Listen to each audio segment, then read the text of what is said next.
My first novel, A Child's Book of True Crime, was a satire of a true crime story, and Tall Man actually is a non-fiction account of a true crime that took place in Australia in November 2004 on Palm Island, a tropical island off the northeast coast of Australia.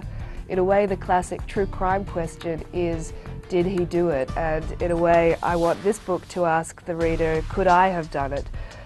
Cameron Doomadgee, an Aboriginal man, swore at a white police officer, and 40 minutes later he was dead on a cell floor with injuries that were horrific. The police officer, Senior Sergeant Hurley, was a very charismatic, tall cop with a lot of experience working in Aboriginal communities, and he claimed Cameron had tripped over on a step. The more I found out about Senior Sergeant Hurley, the more mysterious in a way he became to me, because he had chosen to work in some of the toughest and most remote places in Australia. He had done a lot of volunteer work with Aboriginal children and youths.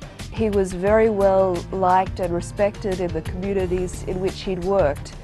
And yet he did seem to have this other side, and there were countervailing stories. So in the end, I suppose I came to see him as good cop and bad cop. And I guess I want readers to work out for themselves what they think actually happened in that police station on that day. I was invited by the Palm Island community to go to the island, and I first visited 2 months after Cameron had died, and I became close to the Doomadgee family, and I really wondered what I would have done if this were my brother who had died in these circumstances.